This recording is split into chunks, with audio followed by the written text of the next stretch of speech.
Como primer conferencia de este seminario a Paulo Jair, que nos presente este tema para mí un tanto esotérico, pero bueno, ellos nos podrán decir de qué trata esto. Y pues Pablo, te agradezco muchísimo tu presencia. Brevemente, Pablo es muy modesto en su currículum y nos dice que él estudió la licenciatura en física y matemáticas con especialidad en física, aquí en la escuela, asumo. Sí, claro que sí. La maestría también en ciencias físico-matemáticas con especialidad en física teórica, supongo que también aquí. Claro que sí. Sí, claro que sí. Y por último, pues, sí, dice aquí, ambas en la CFM. Y pues no me queda más que agradecerles su presentación. Conseguir el primer ponente, no saben lo difícil que es. Ya el segundo, tercero, el último es bien fácil, pero el primero es, por eso les agradezco mucho. Gracias. Bueno, pues te escuchamos. Muchas gracias. Pues buenas tardes a todos. Como dice el doctor, pues sí, mi tema suena un poco esotérico porque, pues como saben, los que sepan un poco de física teórica, pues el entrelazamiento cuántico es un fenómeno esencialmente cuántico, ¿no? Y la cosmología, pues lo que le estudia hoy el día es la gravitación de Einstein, ¿no? Entonces, pues, ¿cómo juntar esos dos, no? Pues no hay una teoría cuántica de la gravedad. Y yo tampoco me aventé una, pero me aventé un formalismo que nos va a ayudar a entender. Primeramente, pues justamente es el resumen, ¿no? Lo que, pues yo analizo a este fenómeno bajo ciertas suposiciones, que son tres, y concluyo que debe existir una forma de correlación entre todo lo que existe, ¿sí? Suena mucho, pero pues ahorita van a ver cómo se me ocurrió eso. La verdad no se me ocurrió a la primera, tuve que pasar un año pensando y pensando de cómo le voy a hacer, porque pues si alguien hubiera dado una teoría cuántica de la gravedad hubiera sido bien fácil, nada más lo pongo ahí y pues ya, pero pues no, ¿verdad? Entonces, esto es con la frase con la que empieza mi tesis, es de una canción oaxaqueña que se llama El Vals Dios Nunca Muere y dice: sé que la vida empieza en donde se piensa que la realidad termina. Entonces, pues es una frase que yo poco a poco he adaptado en mi vida. Yo la escuché en un disco de acetato de Pedro Infante que yo colecciono y pues dije, oh, qué frase tan profunda, ¿no? Y pues me hace pensar en los límites de las teorías físicas, porque pues sí, la física es muy grande, muy buena, pero muy limitada.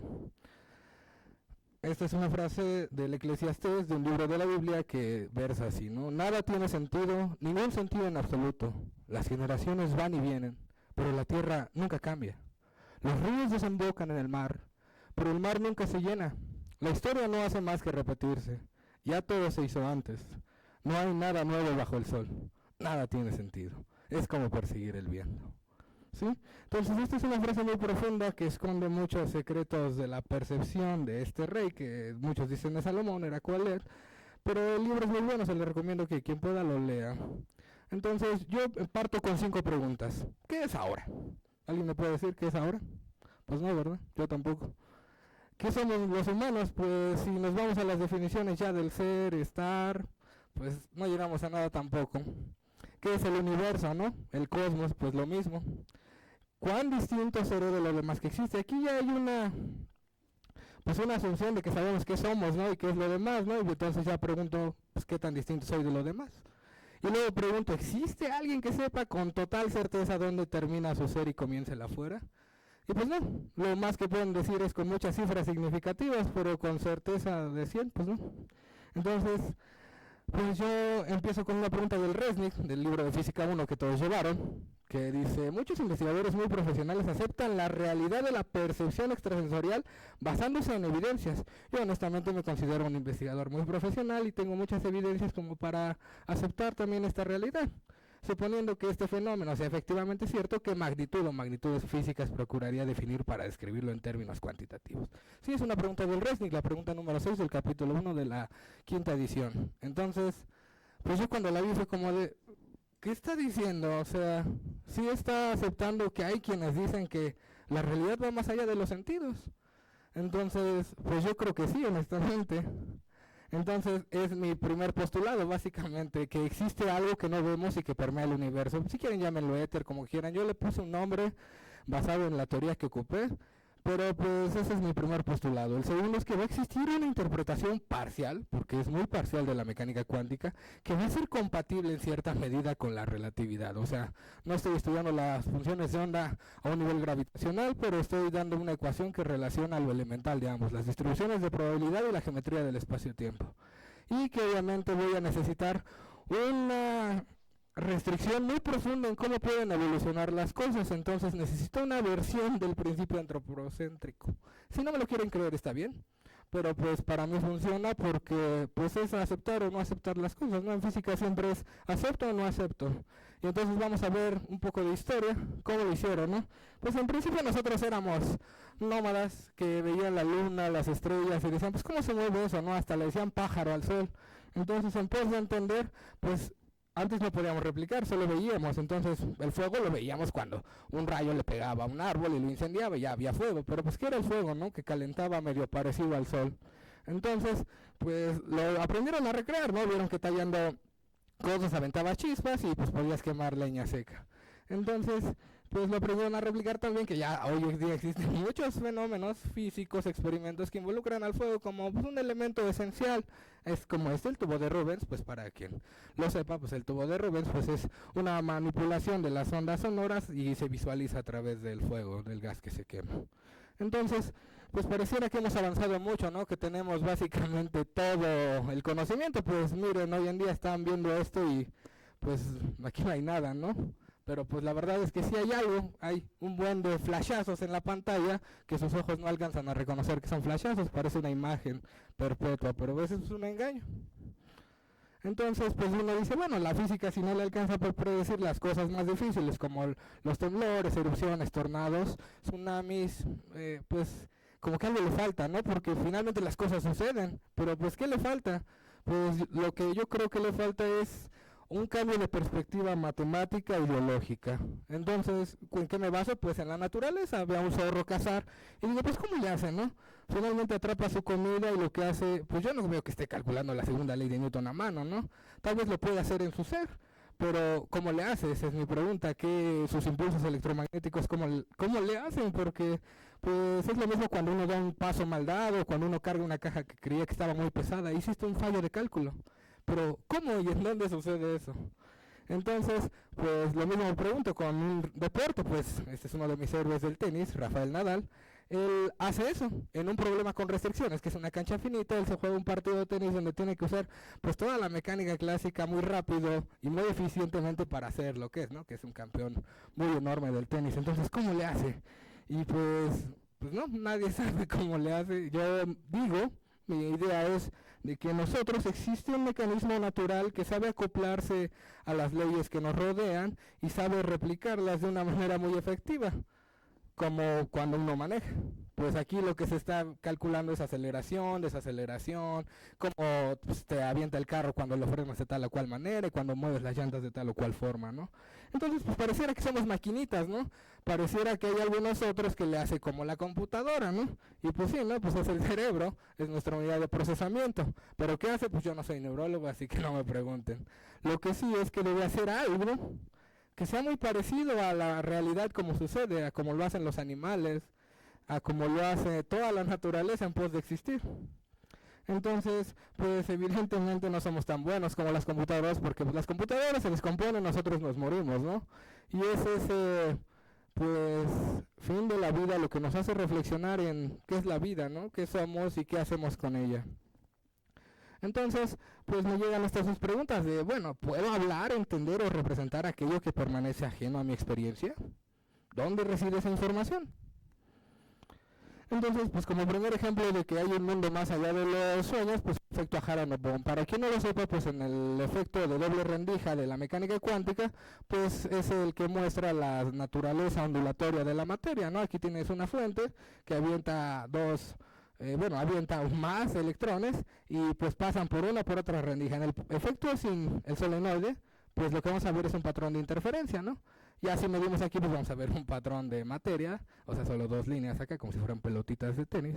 Pero si ponemos el solenoide, pasa algo muy interesante, porque es un solenoide infinito y que no tiene campo magnético. Entonces, pues no debería afectar según la ley de Maxwell. Sí, es la fuerza de... Lorentz, perdón. La fuerza de Lorentz, exactamente. Según la fuerza de Lorentz, pues si hay campo magnético nulo, pues no va a afectar la trayectoria de los electrones. Pero como no hay campo magnético, más bien, como hay campo magnético nulo, eso no asegura que va a haber un potencial vectorial nulo. ¿Esto qué quiere decir? Que aquí hay algo que no vemos, que no está bien definido físicamente ni puesto unívocamente punto a punto, pero que existe.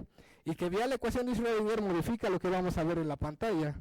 Entonces, ¿qué me están diciendo? Que la función de onda, que es algo que no tiene interpretación física sencilla, ni unívoca al día de hoy, está siendo afectada por algo que tampoco tiene una interpretación física y unívoca sencilla al día de hoy. Así que, ¿qué está pasando? No, pues debe haber algo. O sea, mi idea es, pues hay algo. ¿Qué es? Pues no lo sé, pero hay algo.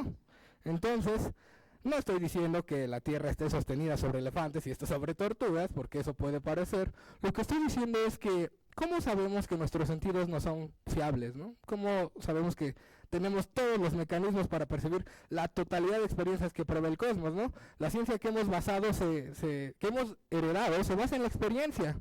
Pero no en la experiencia, se basa en una idea de la experiencia, ni siquiera en lo que pasa realmente, se basa en una ilusión de lo que sucede, y funciona. No la estoy poniendo en duda, solo voy a poner en duda sus más básicas interpretaciones. Entonces, quiero que vean esta pintura, se llama Medir al Mundo, es un grabado del siglo XV. Y aquí pues es Jesús midiendo al mundo, aquí según es la Tierra y los planetas que les dan vueltas y las estrellas del firmamento que se ven más lejos, ¿no? Y aquí pues Jesús está dentro del cuadro y afuera. Entonces yo digo, ¿qué es lo que sucede? Nosotros nos hemos encerrado mucho en ver el cuadro y no hemos visto afuera. Basándonos en la experiencia que tenemos sensorial, pues hemos experimentado el mundo y clasificádolo. Pero pues puede que nos hayamos equivocado un poquito en eso. Entonces, pues obviamente uno llega a la conclusión de que percepción no es necesariamente realidad, que es en lo que se basa la mayoría de la ciencia, ¿saben? La mayoría de la ciencia quiere todo en un vaso de agua, pero eso no se puede. Entonces, pues es lo que preguntaba, ¿no? Pues, ¿qué sucede con la realidad que va más allá de los sentidos, no? Pues muchas cosas pasan sin que yo me dé cuenta, ¿no? Pues tan solo las plantas, cómo crecen, los animales, todos los procesos que vean. Todos ustedes ahorita están irradiando muchas cosas y yo ni las veo, ¿no? Entonces, lo que puedo concluir es que de alguna manera somos medio ciegos al universo, a lo que en verdad existe y no lo que aparenta ser. Entonces, pues tan solo el ejemplo, ¿no? Pues el Sol lleva cuántas reacciones nucleares para que lleguen los fotones acá, calienten la Tierra y la transformen cuando tiene agua y sea lo suficientemente, pues estático, como le quieran ver, para que nos forme a nosotros. Y ahora yo les estoy platicando todo esto, ¿ven? Entonces, pues ¿cómo podríamos asegurar que realmente tenemos todos los mecanismos para percibir la totalidad de experiencias que provee el cosmos? No lo podemos asegurar, pero funciona en la ciencia y así lo han hecho los europeos y nosotros que lo heredamos, ¿no? Porque pues estoy hablando en un lenguaje perfectamente europeo, no español. Es necesario extender nuestras teorías para que al intentar predecir la realidad perceptual y más allá de ella, abarquen en sus más básicas nociones matemáticas una realidad ajena a los sentidos, y la respuesta es sí. Debe ser así porque si no, pues no vamos a avanzar y nos vamos a estancar en repetir lo mismo que ya han hecho todos. Debemos recordar que aquí en México, antes de la llegada de los europeos, pues había una vasta cantidad de culturas que existieron alrededor de los tiempos y se desarrollaron con diferentes cosmovisiones y pues pensamientos acerca de lo que es, lo que existe, lo que hay, lo que somos y todo eso, ¿no? Ellos tenían un vínculo muy profundo con la naturaleza y procuraban juntar todo su conocimiento en su modo de vida. Esto se le llama una cosmovisión. Hoy en día pues estos mismos indígenas que estaban, muchos sobreviven, pero pues han cambiado sus costumbres por las impuestas, ¿no? Por la colonización. No es necesariamente malo porque pues hay muchas cosas que nos gustan de la ciencia europea y de todo esto, pero es triste que se haya perdido tanta visión tan amplia y tan profunda de la realidad, como el siguiente grabado que yo, bueno, antes de eso, pues hoy en día nosotros, ¿cómo vivimos? Pues apantallados, ¿no? Todos vivimos viendo lo que aparentan ser las cosas y no lo que son. Entonces, pues ese es un grave problema si queremos ser científicos, ¿no? Porque pues un científico tiene que ser objetivo. Entonces, este es el resumen de mi tesis, si alguien solo lo quiere ver y ya se puede ir. Realmente es un grabado que fue hecho con estambre en una tabla y lo hizo un señor que se llamaba José Benítez, es de la cultura huichol, él ya se murió, y se llama La formación del mundo. como podemos ver aquí no hay un límite entre qué es qué, pero sí se distingue qué es qué.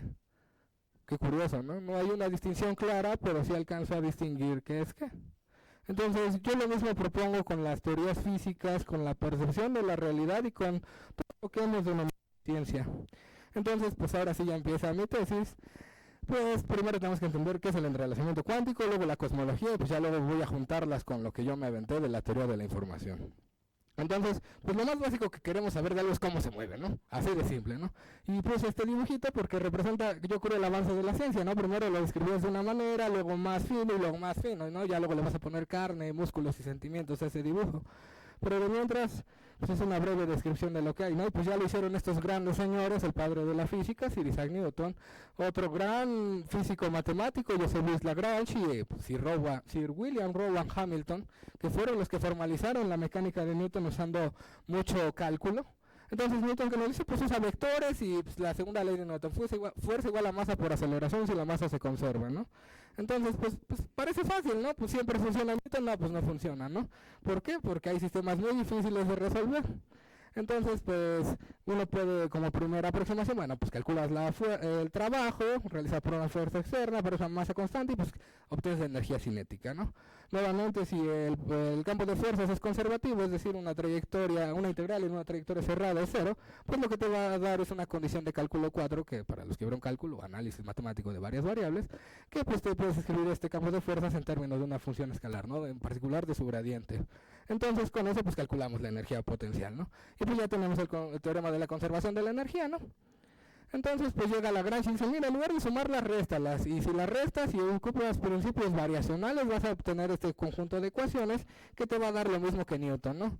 Entonces, pues básicamente Lagrange que dice, bueno, nosotros tenemos un sistema de n coordenadas que no se corresponden necesariamente con las coordenadas espaciales y que corresponden pues a un hiperespacio cartesiano, ¿no? Cartesiano porque aquí vamos a usar pues las métricas que conocemos del espacio plano y pues las Q's forman los ejes coordenados, ¿no? A este espacio se le llama el espacio de configuración. Entonces, cuando algo se mueve en este espacio de configuración, pues lo hace en una curva que podemos parametrizar con el tiempo. Entonces, pues cada punto va a representar cómo va a estar configurado el sistema en un punto dado, ¿no? Entonces, pues llega Hamilton y nos dice, ¿sabes qué? En lugar de usar los principios que usó Lagrange, vamos a usar la misma lagrangiana, vamos a integrarla entre dos tiempos y vamos a usar este principio, que el movimiento de un sistema mecánico va a hacer que entre dos tiempos, pues esta integral tenga un valor estacionario, ¿no? Y pues que se deducen las mismas ecuaciones de Euler-Lagrange. Entonces, pues básicamente la formulación hamiltoniana se basa en otra visión, es cambiar las coordenadas generalizadas n a un sistema de 2n, pero pues si las ecuaciones de Euler-Lagrange nos daban un sistema de n ecuaciones diferenciales, ahora vamos a tener 2n, ¿no? Pero pues, en Lagrange eran de segundo orden y aquí solo es de primer orden, ¿no? Entonces, la formulación se vuelve bastante simétrica si uno escoge a los momentos generalizados de esta manera y pues avienta un cambio de variable, ¿no? Básicamente es cambiar de aquí a acá, ¿no? Y estas variables se le conocen como las variables canónicas. Básicamente lo que se utiliza es una transformación de Legendre. Entonces, pues ya bien fácil, ¿no? Aquí índices repetidos indican la convención de suma de Einstein, no lo puse porque pues es muy simple. Ya lo sumas, intercambias, reescribes, calculas el hamiltoniano y pues ya tienes las 2n más 1 ecuaciones, ¿no? Y entonces pues ya dices, órale, pues qué bien, porque pues el hamiltoniano en ciertos casos pues nos da la energía, ¿no? Y pues se conserva y pues qué bonito. Pero pues luego llegan estos señores porque dicen, a ver, ¿qué pasa cuando tú calientas un objeto, no? Pues la mecánica de Newton ya no sirve. Entonces, ¿qué tenemos que hacer? Pues tenemos que formalizar matemáticas que se hicieron estos tres señores para estudiar, ¿no? Y pues básicamente la mecánica cuántica no relativista parte de 6 postulados que vamos a ver. Estos están en el libro de Yorkin and Drell de Modern Quantum Mechanics. Entonces, el primero es que para cualquier sistema físico dado va a existir una función de estado que contiene todo lo que podemos saber a nivel mecánico de este sistema. En el desarrollo de la teoría para una partícula, pues lo que usamos es la función de onda, ¿no? Que va a depender de los grados de libertad clásicos, totalmente cuánticos y del tiempo. Entonces, pues aquí ya está el spin y cualquier cosa que se te ocurra, ¿no? Esta función no significa nada, o bueno, no le han dado una interpretación física a lo que es. Pero si la elevas al cuadrado, te va a dar una densidad de probabilidad, en particular pues te va a dar la probabilidad de que el sistema tenga valores Q y S a un tiempo T. Entonces esta interpretación pues lo que requiere es que justamente la suma de contribuciones pues sea sea finita, ¿no? Para un tiempo dado, pero pues si alguien ha resuelto la partícula libre con la ecuación de Schrödinger, pues se da cuenta que esa no es normalizable. Y entonces eso es un ruido en la teoría. Entonces, por segundo postulado, es que todo observable físico se va a representar por un operador lineal hermitiano, y por ejemplo, para el momento canónico, pues ya no vamos a usar lo que usamos antes, la derivada de la lagrangiana, sino h barra i por la derivada parcial del, pues, el grado de libertad QI. Aquí sí pueden ser las posiciones y muchas cosas. Un sistema físico va a estar en un eigenestado de un operador W, si pues aplicamos a nuestra función y obtenemos un valor y la misma función, ¿no? Y este va a ser el enésimo eigenestado correspondiente a ese eigenvalor.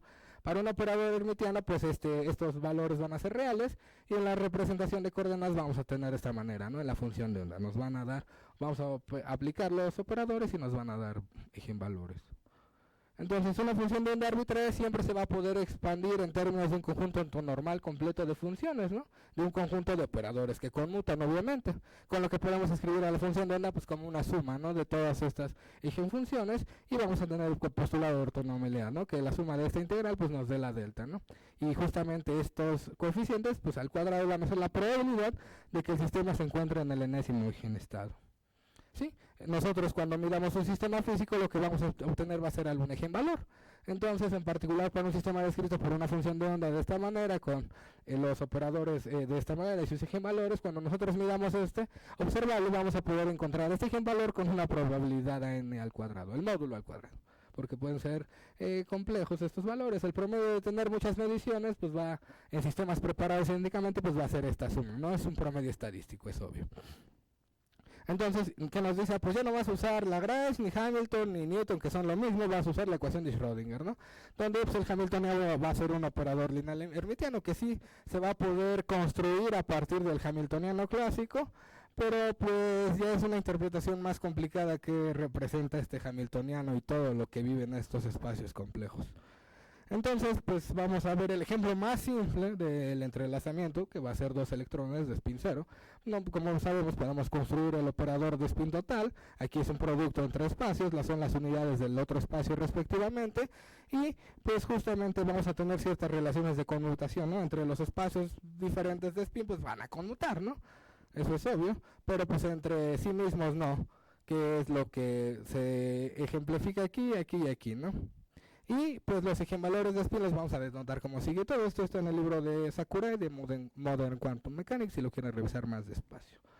Entonces pues sabemos que podemos tener 4 estados, ¿no? Y podemos expandir pues cualquier vector de estado en términos de cada electrón y pues de la configuración de ambas, ¿no? Entonces nosotros vamos a tomar esta representación donde pues los eigenvalores van a ser M1 y M2, ¿no? Como podemos ver, pues vamos a tener 4 posibilidades, ¿no? De que tengamos más, menos, menos, más, menos y menos, más, ¿no? Y entonces, pues vamos a tener el triplete, que no nos va a interesar porque no tiene las propiedades bonitas que vamos a ver ahorita, y el singulete, que va a ser antisimétrico, que va a ser el de nuestro interés. Entonces, en un sistema de momento angular cero, digamos, de dos partículas que viajan, como sabemos, el spin puede ser correspondido con un momento angular del electrón, que no tiene que ver con nada de estar girando en el espacio tridimensional. Entonces, si nosotros vemos que una partícula viaja hacia A y otra hacia B, pues siempre que A mida algo va a colapsar las probabilidades de lo que puede medir B. O sea, si A mide, pues B tendrá 50 o 50 de pasar algo si miden en el mismo, pues sí, en la misma componente de spin. Y pues en este caso vamos a ver que no hay una dependencia de la distancia a la que se encuentren, y no hay una fuerza o algo físico conocido para esta interacción. Entonces, pues para los sistemas de spin unida también dices, bueno, pues el A o B pues siempre puede medir no en Z, no, digamos en X. Entonces, si él mide en X, podemos construir los vectores de estado y pues ver justamente que va a haber una correlación entre que miden, ¿no? Por ejemplo, si A mide SJ y B mide SK, pues entonces no va a haber una correlación, porque pues no hay nada que nos impida que los dos midan más o menos en diferentes direcciones. Pero si miden en la misma dirección, siempre va a saber qué obtiene el otro. Y si obviamente no realizan ninguna medición, pues el otro observador va a mostrar resultados aleatorios. Todo eso se pone en esta tablita, que también está en el Sakurai, ¿no? Para quien lo quiera revisar más despacio. Pero básicamente cuando aquí medimos más, aquí necesariamente medimos menos, ¿no? Si medimos siempre en la misma componente. Entonces, ¿qué nos muestra? Que pues aparentemente de lo que va a medir uno depende de lo que mide el otro, pero pues como las partículas saben, ¿no? O sea, pues no hay un canal de comunicación conocido. Entonces lo que podríamos esperar es que este fenómeno no existiera como tal, pero no, pues sí existe, se ha medido y pues es predicho por una de las teorías más corroboradas de la humanidad, ¿no? Entonces, ¿qué va a pasar? Pues vamos a tener que darle una interpretación ortodoxa a este fenómeno y vamos a decir que pues una medición que es, pues es un proceso de filtración de la información. No he hablado qué es la información, pero ahorita vamos a hablar muy a detalle qué es eso. Y pues justamente cuando nosotros seleccionamos uno, y es positivo, pues seleccionamos toda la componente. Entonces, una medición posterior en el mismo sistema, pues va a acertar que efectivamente estábamos midiendo eso. Entonces, ¿qué debemos aceptar? Pues que una medición en lo que parece ser solo una parte de un sistema físico debe ser tratada como si una medición del sistema entero se tratase, ¿no? Entonces esto es algo un poco paradójico porque pues es como si yo te dijera, no, pues mire aquí ya me diste el universo, y pues básicamente es lo que yo postulo, ¿no? Si no me quieren creer, pues vamos a ver si después de todas las matas que me voy a aventar no me creen. Entonces vuelve a aparecer nuestro héroe, Sir Isaac Newton, y dice, ¿sabes qué? Pues yo también le entré a la cosmología porque pues yo sí le sé, ¿no? Y pues aquí ya muchos siglos después llega Edwin Powell Hubble y Albert Einstein, que pues con sus observaciones y con sus teorías nos ayudaron a desentrañar más los misterios de los cielos. Quiero recordar que en sus inicios, la ley de gravitación de Newton fue criticada por estar alejada de la verdadera ciencia. Una extraña acción fantasmal a distancia más propia del ocultismo, decían sus contemporáneos. Entonces, pues sí, ¿no? Si uno lo piensa, pues la gravedad así parece, ¿no? Porque pues no hay nada que te esté jalando, nada que veas. Pero ahora para nosotros es tan normal decir que existe la gravedad. ¿Qué es la cosmología? Pues es el estudio del universo considerándolo como un todo, ¿no? Evidentemente pues no va a ser una tarea fácil porque pues el universo está hecho de hartas cosas, de distintos tamaños, temperaturas, presiones y todo lo que uno pudiera imaginar, ¿no? Pero pues vamos a intentar alcanzar una comprensión de la hora, que era mi primera pregunta que planteé, ¿no? Pues vamos a tener que hacer suposiciones porque si no, no nos sale. Y pues es un hecho a remarcar que la palabra cosmología y cosmetología tienen la misma raíz griega, cosmos, que significa orden, o armonía. Entonces, pues, ¿con qué lidia la cosmología? Pues con las preguntas interesantes de la humanidad, ¿no? De dónde venimos, qué somos, a dónde vamos. Y intenta responder esto intentando describir lo que sucedió, explicar lo que está sucediendo y lo que va a pasar, ¿no?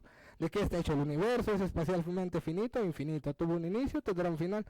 Realmente, pues como somos científicos no podemos decir, como les decía hace un momento, que pues la Tierra está sobre elefantes, sobre una tortuga. No tienes que basarte en las experiencias. Pero pues en periodos cuando los datos son insuficientes, pues se puede adoptar un nuevo modelo totalmente por razones meramente filosóficas.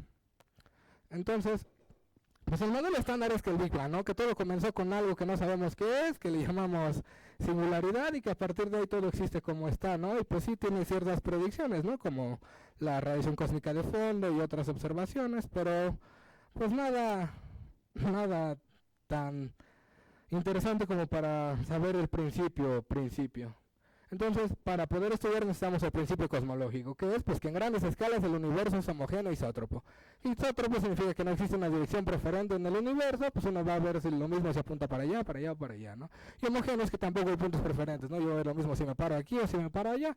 Y pues grandes escalas pues, son el orden de 100 megaparsecs, ¿no? Pues un megaparsec es como 3.8 por 10 a la 24 centímetros, ¿no? Entonces algunas veces este principio también recibe el nombre de principio copernicano, pues en honor a Copérnico, que él dijo que pues la Tierra no era el centro del universo y pues la verdad es que no hay centro. Entonces, ¿con qué empezamos? Nuevamente con Newton, porque pues Newton ya lo hizo todo. Entonces, ¿qué dice Newton? Pues que una partícula en un universo va a atraer a todas las demás con una fuerza directamente proporcional al producto de su masa, inversamente proporcional al cuadrado de la distancia entre ellas, ¿no? La dirección de la fuerza va a seguir la línea que une a las partículas, y si la expresamos en forma vectorial entre dos partículas, vamos a tener estas dos ecuaciones, ¿no? Pues R1,2 va a ser el vector que apunta de la partícula 1 a la partícula 2, ¿no? Entonces esta fuerza se ajusta al principio de superposición, que dice pues que si tú tienes n cuerpos, va a ser la suma de las fuerzas ejercidas individualmente. Debemos recordar la segunda ley de Newton, donde aparece también la masa, pero esta masa es inercial y muchos experimentos confirman que son la misma, ¿no? Entonces la propiedad de un objeto que determina cuán fuerte será la fuerza gravitacional que ejerce es igual a la propiedad que determina su resistencia a ser acelerado por una fuerza cualesquiera, ¿no? Esta igualdad se llama el principio de equivalencia y es en ella que Einstein formula su teoría de la relatividad, ¿no? Como conclusión, pues llega a que las trayectorias de los fotones deben ser afectadas en presencia de campos gravitacionales. ¿Por qué? Porque uno de los principios fundamentales de la óptica es el principio de Fermat, que nos dice que la trayectoria que sigue la luz entre dos puntos va a ser aquella que minimice, es decir, extreme, el tiempo de viaje requerido. En el vacío, pues la velocidad de la luz es una constante, y en un espacio euclidiano plano, pues va a ser una línea recta la que va a tomar, pero pues Einstein concluye que si el espacio no es euclidiano, más bien si la trayectoria cambia por campos gravitacionales, pues el espacio es necesariamente no euclidiano. La presencia de masa en la visión de Einstein hace que el espacio se curve. De hecho, masa y energía son intercambiados vía, como todos sabemos, E igual a mc al cuadrado, que está incompleta, pero funciona. Y el espacio y el tiempo son solo una entidad de 4 dimensiones. En palabras de John Wheeler, lo que dice Einstein es que la masa-energía le dice al espacio-tiempo cómo curvarse y la curvatura del espacio-tiempo dicta cómo se moverá la masa-energía. Es una interpretación muy dualista, si lo quieren ver así, porque si lo pensamos tenemos una igualdad en las ecuaciones de Einstein, que es a la que vamos a llegar. ¿Y qué dice Einstein? Bueno, después de formular su teoría de la relatividad especial, pasaron 10 años en el que Einstein estuvo piensa y piensa de cómo lo voy a hacer. Y todos dicen que contaba una anécdota que un día se puso a pensar en el elevador, en un edificio en el que trabajaba, y se puso a pensar qué payasaba si cortaban los cables, ¿no? Entonces llegó a muchas conclusiones. Básicamente se basó en el trabajo de muchos matemáticos que ya estaban, ¿no? Así como lo dice en su teoría de la relatividad especial.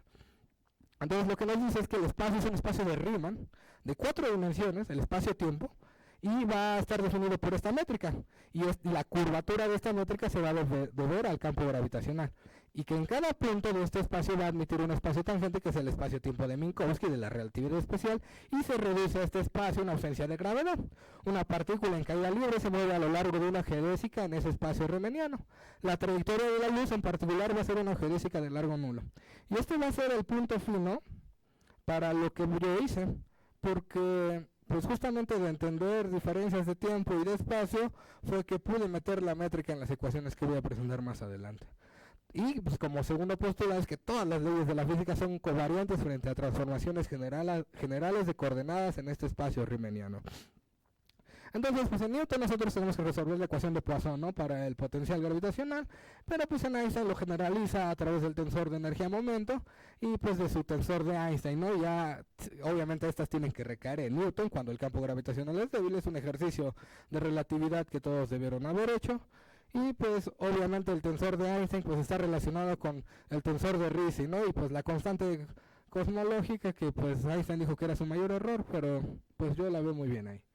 Entonces, ¿qué representan estos? Pues el R es el escalar de curvatura, que lo vamos a obtener cuando encontremos el tensor de Ricci, y el tensor de Ricci lo vamos a obtener cuando encontremos el tensor de Riemann, ¿no? Básicamente son las trazas del tensor de Riemann, ya que el tensor de Ricci, como les dije, es la contracción del tensor de Riemann. Y dicen, bueno, ¿el tensor de Riemann para qué me sirve? Bueno, pues nos sirve porque nos da una respuesta acerca de cómo caracterizar un espacio con una métrica dada. Si calculamos todas las componentes del tensor de Riemann y son 0, pues la métrica va a ser plana. Si son distintas de 0 va a haber curvatura. El tensor de Riemann está relacionado con la métrica a través de los coeficientes de conexión, y estos coeficientes de conexión nos sirven para extender el concepto de derivada a un espacio curvado, ¿no? Entonces la conexión va a ser necesaria porque necesitamos generalizar estas derivadas, y obviamente en un espacio plano se tiene que reducir a la derivada usual. Entonces, por ejemplo, con esta definición de derivada uno puede construir las terceras derivadas covariantes y ver que justamente estos se tienen que anular en esta forma, en la forma que están dados en el tensor de Riemann, para que la métrica sea plana. Entonces, pues ya obtuvimos una relación, ¿no? A partir de una conexión que va a ser simétrica en los índices de abajo, que se le conoce como libro de torsión, y vamos a poder definir una que sea compatible con la métrica, es decir, que su derivada covariante de la métrica sea nula. Entonces vamos a encontrar con esta formulita y con esto que le requerimos a los coeficientes, algo que se le suele llamar los símbolos de Christoffel, que es básicamente una forma de obtener estos coeficientes con una métrica dada. Entonces, en el estudio de variedades con métricas, pues se le llama la geometría riemanniana o riemanniana, dependiendo de la métrica que tengamos, la asignatura. Los símbolos de Christoffel pues se van a anular en el plano en coordenadas cartesianas, pero no en coordenadas polares. Por eso no es suficiente saber cómo se comportan los símbolos de Christoffel ni los coeficientes de conexión, sino estudiar el tensor de Riemann como tal, ¿no? Entonces, pues a partir de esto, pues llegan unos señores que se llamaban, eran 4, Friedman, Limatry, Robertson y Walker, y estudiaron una forma de escribir una métrica en un espacio homogéneo isótropo, sino en un espacio tridimensional, y se puede generalizar en un espacio de 4 dimensiones. Rigurosamente no lo voy a hacer porque pues lo pueden hacer ustedes en su casita, pero esta es la métrica, ¿no? Aquí yo la puse en una forma en donde K0 va a tomar valores de 1, 0 o menos 1, depende de la curvatura que tenga la sección espacial, y pues va a haber una relación con la coordenada x que va a estar dada por estos casos, ¿no? Por seno de x y seno hiperbólico de x, que como sabemos en un espacio tridimensional, pues va a decirnos si es plano, como una esfera o como un sombrerito. Por eso traje mi sombrero para que lo vieran. Entonces, pues de acuerdo a esta convención, como yo escribí, pues las coordenadas van a ser adimensionales y este RT va a tener dimensiones de longitud. Para describir la evolución física del universo utilizamos esta métrica y el tensor de energía-momento de un fluido perfecto, ¿no? Porque es muy idealista cómo se comporta el universo a grandes escalas. Entonces, después de calcular los símbolos de Christoffel, los tensores de Ricci para la métrica esta y sustituirlos en las ecuaciones de Einstein, pues vamos a llegar a estas 3 ecuaciones, que no son independientes entre sí, y pues justamente esta condición nos conduce a esta relación, ¿no? Pero estas ecuaciones se pueden obtener a partir de la ley de Hubble y de la mecánica de Newton, y en sus límites apropiados se reducen a ellas, entonces son correctas. Entonces ahora sí ya vamos a ver lo chido, muchas matemáticas, y se llama la teoría de la información. ¿Y por qué? Porque pues yo un día estaba discutiendo con una profesora, ella decía, no, es que la información es lo que mides tú de un objeto, y yo, no, la información es lo que está y tú lo proyectas a tus sentidos. Y entonces después de mucho discutir yo me di cuenta que nadie de los dos sabía qué era la información, ni qué era un dato. Entonces yo fui a buscar al internet y a los libros y busqué información y pues solo salían conjunto de datos, ¿no? Y yo busqué datos, no, pues información, y yo me sentí muy tonto. Pero pues ya luego fui a la biblioteca, como todos debimos haber hecho, y pues busqué varios libros que marcaran la palabra información y pues ya me encontré con esto, ¿no? Entonces aquí está el padre de la termodinámica que se mató porque nadie le hizo caso. Aquí está el que siguió su trabajo muy orgulloso porque él sí vio el potencial que tenía. Y aquí está un señor que tomó el trabajo de estos dos y todavía lo extendió aún más. Entonces, para mí, Ludwig Edward Boltzmann es el héroe de la física moderna, aunque pues nadie se lo diga. Y vamos a empezar con la cosa más fácil. Antes de meternos con Boltzmann, que es más difícil, vamos a ver la entropía de Shannon. ¿Y qué es la entropía de Shannon? Bueno, nosotros tenemos una distribución de probabilidad finita y vamos a construir un promedio. Es un promedio aritmético, es un promedio estadístico, no es otra cosa. Un promedio de esta distribución de probabilidad. ¿Y por qué está entropía? Bueno, porque a partir de ciertas propiedades que tiene nos va a ayudar a caracterizar cuánta información obtenemos al hacer un experimento probabilístico o cuánta incertidumbre tenemos cuando lo vamos a hacer. ¿Y por qué? Bueno, porque pues simplemente la primera proposición cumple que siempre va a ser mayor o igual que 0. Esto, pues va a haber quien me discuta, oye, pero si aquí tienes un logaritmo, pues cuando alguna probabilidad va a ser esto diverge. Bueno, pero pues vamos a por convención y vamos a demostrar, bueno, ya no lo voy a hacer, ya se hizo que por continuidad se puede extender la definición de x logaritmo de x hasta el 0, naturalmente. Aunque pues rigurosamente a nivel matemático no, pero la puedes extender con continuidad, ¿eh? Luego la segunda proposición es que justamente lo que les decía, si tenemos que una vale 1 y las otras valen 0, pues vamos a tener que la entropía vale 0. Entonces, ¿esto qué quiere decir? Pues aquí siempre sabemos qué va a pasar, entonces no hay incertidumbre. Siempre sabemos qué va a pasar, entonces obtenemos información, ¿ven? En tercero es que si agregamos una probabilidad que sea 0, pues no va a cambiar nada, porque pues no puede pasar nunca, entonces no va a pasar y no va a cambiar mi promedio estadístico. Y la cuarta, que es la más importante, que tampoco voy a demostrar, pero que está en una de mis citas, es que esta función va a ser siempre menor o igual para cualquier distribución que la distribución uniforme, que el promedio estadístico de la distribución uniforme. Y ese es el punto fino de lo que yo voy a hacer, porque esto pone un máximo a cómo se pueden mover las cosas y dónde se pueden mover y cuándo. Entonces, justamente esta entropía puede ser interpretada como una medida de la incertidumbre o de la información que obtenemos. Ahora vamos a extenderlo, ¿no? Pues simplemente ahora vamos a hacer 2 experimentos a la vez. Construimos esta función. Se dan varias definiciones de entropías condicionales, es decir, promedios de las probabilidades que sucedan las dos cosas a la vez. Definimos cosas muy pues que tienen que ver mucho con probabilidad, que no me voy a detener por el tiempo y porque no los quiero abrumar, pero si alguien lo quiere leer, pues ahí está en las citas. Y pues a partir de esas y otras definiciones análogas podemos llegar a que la entropía de un experimento que sea mutuo, o sea, que sean dos experimentos, llegamos a esto, ¿no? Que esta es un promedio de, bueno, lo podemos considerar como una variable aleatoria en un espacio de probabilidad finito, ¿no? Es decir, aquí, dependiendo de lo que suceda en A, es lo que va a pasar en B, el fenómeno que experimentemos. Y pues este va a ser, la entropía condicional va a ser el valor esperado de esta variable aleatoria, ¿no? Y pues la igualdad siguiente es una conservación para la probabilidad, ¿no? Justamente es solo cambiar de lado estas dos de acá, ¿ven? Entonces, pues ¿qué nos dice? Pues cuando los experimentos son independientes, pues vamos a tener que la información va a ser la suma de las informaciones, como uno podría esperar. Y justamente, pues obviamente la entropía condicional siempre va a poder ser menor o igual que la entropía del otro experimento, porque pues al menos que A afecte lo que va a suceder en otro experimento, no vamos a tener la igualdad, ¿no? Entonces, ahora, cuando tenemos que uno colapsa al otro, vamos a tener el experimento producto entrelazado. Vamos a considerar donde justamente cada resultado de A va a solamente suceder con un resultado de B. Entonces, la entropía pues es solo la de una, porque pues, si sabemos la incertidumbre de uno, vamos a saber la de los dos, ¿no? Entonces, pues hay una extensión para distribuciones de probabilidad incompletas que nos permite hablar de la entropía de un experimento que solo tenga un resultado, ¿no? Que va a ser el inverso de su probabilidad. Entonces, esta entropía discreta va a ser una medida de la información o de la incertidumbre suministrada por un experimento probabilístico. El valor de esta entropía es un número que puede ser considerado como un indicador del correspondiente experimento. Podemos considerar esta entropía como el promedio de la información local suministrada por los resultados, ¿no? Porque, pues como decía acá, si solo tenemos un resultado, pues su entropía es el logaritmo del inverso de la probabilidad. Entonces, obviamente, como sabemos en termodinámica, pues la entropía que fue definida por primera vez por Clausius, pues no es una función probabilística, ¿no? Es una función que depende de las otras macrocoordenadas que pueden ser medidas directamente, ¿no? La entropía no es un concepto probabilístico. En mecánica estadística sí, la entropía se define como una función de las posiciones y velocidades de las partículas. En analogía con lo que hizo Boltzmann, Shannon introdujo su entropía discreta. Entonces, la entropía de Shannon sí es independiente de la clásica, pero al revés no es cierto. La entropía clásica y la información sí van a tener una relación, y esta viene por el hecho de que no podemos obtener, transmitir o mantener información almacenada de ningún tipo sin incrementar la entropía total del sistema aislado en el que actuamos. Este hecho ya fue enfatizado por N. Georgescu-Roegen en 1971, y para determinar, pues como sabemos en la explicación del demonio de Maxwell, para determinar la velocidad de una partícula debemos hacerle incidir un rayo de luz, con lo cual se va a producir una disipación de la energía disponible y por lo tanto va a aumentar la entropía.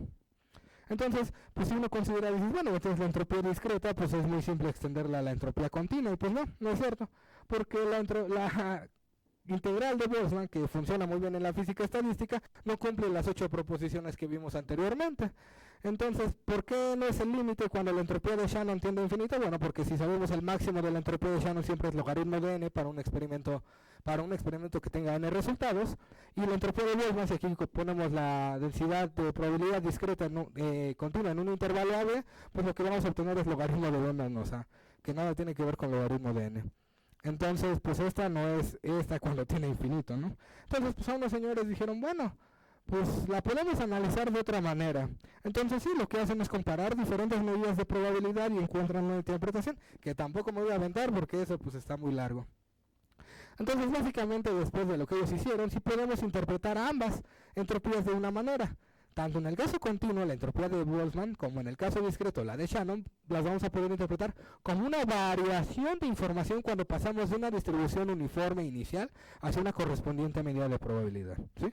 Entonces, ya tenemos una interpretación de ambas, ¿no? Pues alguien pensaría, pues es muy fácil pasar de aquí a acá, ¿no? En física muchas veces lo haces, ¿no? Nada más le pones una densidad y le pones la integral y ya estuvo, ¿no? Pero pues no es tan fácil. Entonces, pues este señor Silvieguiasu pues extendió la entropía de Shannon para ponerle pesos, como en la física usual. Entonces, ¿y por qué eso es útil? Bueno, pues en su explicación a mí no me es del todo útil. A mí lo que es útil es que sus matemáticas estén bien definidas para lo que voy a hacer, ¿no? Pues considero una distribución de probabilidad y le agrega pesos a la entropía de Shannon, simplemente. ve sus propiedades nuevamente, si siempre va a ser mayor o igual que cero, se reduce la entropía de Shannon cuando todos los pesos son iguales, si tienes que una probabilidad es 1 y las demás son 0, pues también te va a dar 0. Aquí es un poco diferente porque si tienes experimentos que no te importen y otros que te importan pero no son probables, también va a ser 0. Y también pues si le agregas un experimento nuevo, pues no va a cambiar nada. Y pues aquí es una propiedad de la entropía que pues si multiplicamos todos los pesos por una lambda, un valor, nos simplemente lo va a sacar y nos va a devolver la misma entropía. Y pues también se verifica esta igualdad, que siempre es mayor o igual que la entropía de Shannon para distintas distribuciones de probabilidad. Entonces si la igualdad solo se da si son la misma distribución de probabilidad. También, como en el caso de la entropía de Shannon, la entropía pesada va a estar definida hasta una constante multiplicativa. Esto es un teorema que son muchos pasos y se demuestra y yo no lo voy a hacer. Entonces, si consideramos esta distribución y esta entropía pesada, vamos a obtener un valor máximo que va a estar dada por... va a ser máximo si las probabilidades son de esta forma, donde alfa va a ser solución de esta ecuación y va a ser el valor máximo de la entropía, ¿no? Tampoco lo voy a demostrar, pero pues obviamente se reduce al caso de la entropía de Shannon cuando todos los pesos son iguales. Entonces, ahora sí ya viene la mía. Pues yo vi todo eso y pues les digo, de verdad, mucho tiempo, un año, estuve padeciendo así de, pues ¿cómo le voy a hacer? Entonces vi lo que hicieron otros, ¿no? Como Jacob David Bekenstein, Stephen William Hawking y John Archibald Wheeler. ¿Y qué hicieron ellos? Bueno, pues en mi capítulo 5 de mi tesis empiezo con un poema, que es un poema inca, que dice: Pájaro Inti, tráenos la luz del sol y tu inmenso poder, padre de lo que es y lo que será, guardia del futuro, maestro del pasado. Eso me hizo pensar mucho en la perspectiva que tiene el hombre de la existencia, porque pues si bien le está llamando pájaro al sol. ¿Y por qué le dice pájaro al sol? Bueno, pues porque vuela al cielo, ¿no? Y entonces ellos basan su cosmovisión en una analogía. Y es lo que creo que ha hecho la física toda la vida. Hacer analogías con lo que cree conocer, pero si llegas a los fundamentos, pues la ciencia no sabe nada fundamental, ¿no? Entonces resulta ser paradójico. Entonces, pues, ¿qué buscamos? Pues una teoría del todo, ¿no? Pues como no me la pude hacer, ni me la pudieron dar, pues me tuve que inventar lo que yo quise, ¿no? Entonces... pues, ¿con qué empiezo? Bueno, con algo que se llama el principio holográfico. Este principio nace del estudio de Bekenstein y Hawking de agujeros negros. Dicen, encontré una ecuación que se parece a la primera ley de la termodinámica. Pues, si las junto término a término, pues la entropía va como el área entre 4. Y pues sí la atinaron porque lo que yo hice se reduce a eso en el límite apropiado. Entonces, lo que te dice es que la cantidad máxima de información que vamos a tener en un objeto que tenga un volumen va a estar codificado, va a ser proporcional a la cantidad de información que podemos codificar en su área. Ahora ya sabemos qué es la información, ¿no? Ya puedo hablar de información e incertidumbre porque ya lo definí muy claro. Entonces, pues los científicos tendemos a asumir que las leyes de la física son verdades eternas, pero es innegable la íntima relación que hay entre las computadoras y la física.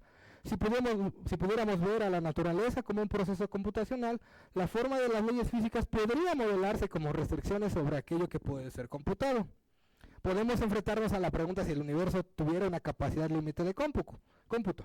Esto implicaría que las leyes de la física de alguna manera cambian cuando uno vuelve atrás en el tiempo hacia la singularidad inicial, y pues sí, ya lo estudiaron unos señores que llamaban Lloyd y Pagels, y en este caso pues las leyes de la física junto con el estado del universo deben evolucionar con el tiempo.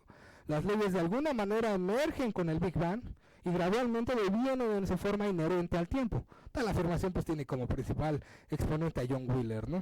Entonces, pues para hacer esto más concreto, pues un señor que se llama P.W. Davis, pues calcula con la fórmula de Bekenstein-Hawking, pues dice, bueno, si el universo se convirtiera en un agujero negro de repente, pues tendría esta capacidad informacional, con MU la masa del universo observable, ¿no? Y las otras constantes ya sabemos cuáles son.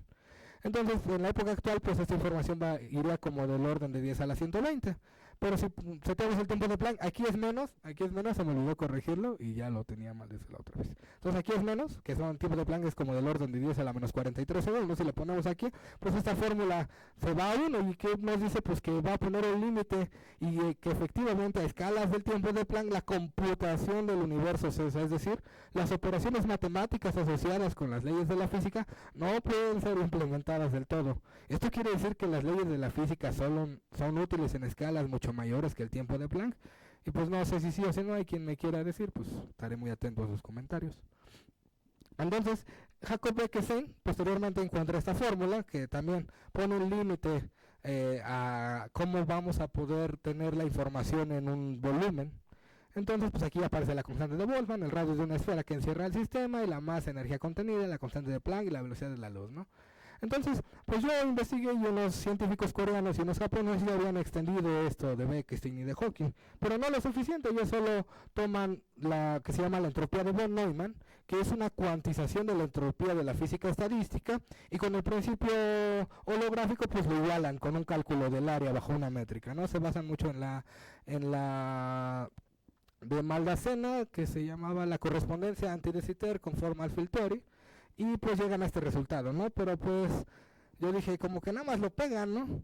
O sea, no hay una forma de deducirlo más simple, y pues sí, eso surge de mi pregunta de cómo entenderlo es natural, ¿no? Porque pues yo digo, si yo dejo caer esto, pues tengo que usar gravedad, ¿no?